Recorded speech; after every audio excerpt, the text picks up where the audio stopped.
नमस्कार दोस्तों। क्या आपका नवजात बच्चा दूध पिलाने के बाद भी भूखा रह जाता है? वह बार बार दूध मांगता है। ऐसा इसलिए होता है क्योंकि नवजात बच्चे शुरुआत के दिनों में क्लस्टर फीडिंग करते हैं। क्लस्टर फीडिंग हम तब कहते हैं जब बच्चे को हमने दूध पिलाया और वह थोड़ी देर के बाद फिर से दूध मांगने लगा। तो यह एक सामान्य प्रक्रिया होती है, इसमें बिल्कुल भी माँ को घबराने की जरूरत नहीं होती है।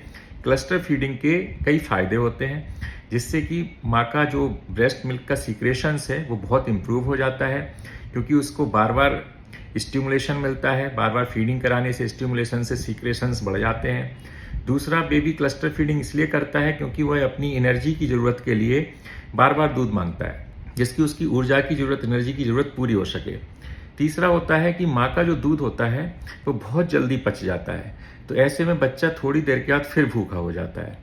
और आखिरी, कि बच्चे के पेट का जो साइज होता है वो बहुत ही छोटा होता है शुरुआत के दिनों में, लगभग एक चेरी के बराबर, जिससे कि वो जितना दूध पीता है उतना उसकी शरीर की जो ग्रोथ हो रही है वो काफ़ी तेज है, उसके लिए पर्याप्त नहीं होता है। इसीलिए बच्चा बार बार दूध मांगता है। तो यदि आपका बच्चा दूध पीने के बाद बार बार दूध मांगे तो इसमें बिल्कुल परेशान होने की ज़रूरत नहीं है। इसे हम सामान्य प्रक्रिया क्लस्टर फीडिंग कहते हैं, और इसको करने से माँ के लिए और बेबी के लिए, दोनों के लिए बेनिफिशियल होता है। Thank you very much.